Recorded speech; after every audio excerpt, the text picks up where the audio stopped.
दोस्तों, मेरी हर वीडियो में ये कोशिश रहती है कि आप तक इस चैनल के थ्रू जो भी इन्फॉर्मेशन पहुँचे वो बहुत फ़िल्टर्ड और एक्यूरेट हो, जो कि कई घंटों की स्टडी और आर्टिकल्स गो थ्रू करने के बाद कलेक्ट होती है, ताकि आप कॉन्फिडेंटली, प्राउडली कहीं पे भी किसी के आगे बोल पाएँ कि ये चीज़ मैंने उस चैनल पर देखी थी।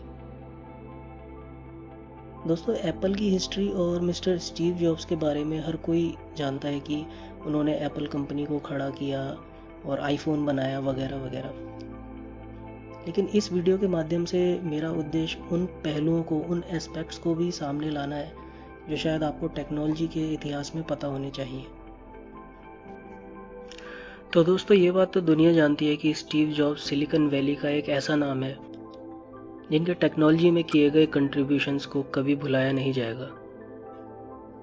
स्टीव जॉब्स ने अपने दोस्त स्टीव वोजनिक के साथ मिलकर 1976 में एप्पल कंप्यूटर फर्स्ट के साथ एप्पल इनकॉर्पोरेशन को एस्टेब्लिश किया था। लेकिन कंपनी के को-फाउंडर और कंपनी की रीढ़ की हड्डी होने के बावजूद भी किसी को कंपनी से कैसे अलग किया जा सकता है, ये अपने आप में एक क्वेश्चन है। वैसे ये बात और है कि सितंबर 1987 में एप्पल से रेजिग्नेशन के बाद तकरीबन 12 साल के बाद एप्पल को फिर से स्टीव जॉब्स को वापस बुलाना पड़ा, जैसा कि उस टाइम एप्पल दिवालिया होने की कगार पर थी। लेकिन इस वीडियो में हम डिस्कस करेंगे कि आखिर ऐसी क्या वजह थी कि स्टीव जॉब्स को खुद अपनी कंपनी एप्पल को छोड़कर जाना पड़ा। दोस्तों, स्टीव जॉब्स सिर्फ 25 साल की एज में मिलियनर और एप्पल कंपनी के को फाउंडर बन चुके थे। अपने first personal computer Apple first के 3 साल बाद उन्होंने एप्पल 2 को लॉन्च किया, जो कि हाईली सक्सेसफुल था। तब एक बार 1979 में स्टीव जॉब्स को पता चला कि जेरोक्स कंपनी, जो कि आज प्रिंटर्स, स्कैनर्स और प्रोजेक्टर्स बनाती है, वो एक माउस बेस्ड GUI यानी कि graphical user interface driven computer develop कर रही है।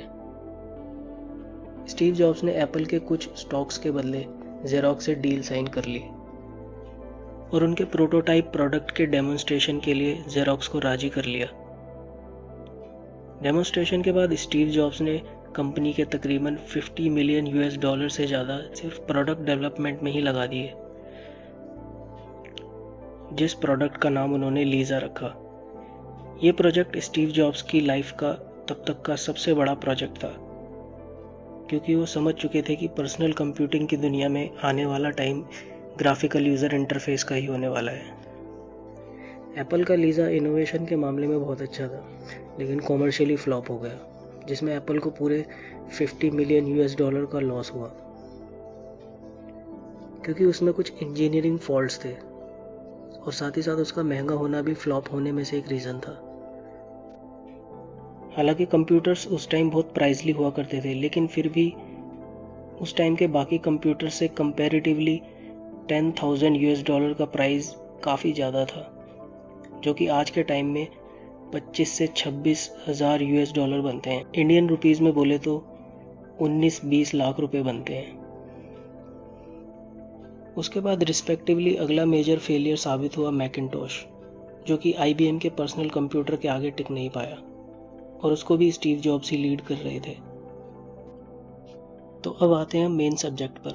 दोस्तों, जब कोई कंपनी बड़ी हो जाती है तो उस कंपनी के major decisions board of directors लेते हैं। जब कंपनी अपना सेकंड PC एप्पल 2 लॉन्च कर रही थी, तो कंपनी को इन्वेस्टर्स की ज़रूरत पड़ी, जिसमें सबसे पहले इंटेल के ex employee Mike Markkula angel investor के रूप में सामने आए। उसके कुछ टाइम बाद मैनेजमेंट को लगा कि कंपनी बड़ी हो गई है, तो अब कंपनी को एक प्रोफेशनल CEO की तलाश थी, जो कि कंपनी को एक बड़े लेवल पर हैंडल कर सके।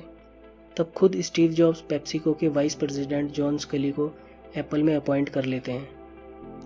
जॉन स्कली की ज्वाइनिंग के कुछ साल तक पर्सनल कंप्यूटर एप्पल 2 तक सब कुछ अच्छा चल रहा था, लेकिन स्टीव जॉब्स के 2 प्रोजेक्ट लीजा और मैकिन्टोश के कमर्शियली फेल हो जाने की वजह से कंपनी को भारी नुकसान उठाना पड़ा, जिससे स्कली और स्टीव जॉब्स के बीच रिलेशंस खराब होने शुरू हो गए।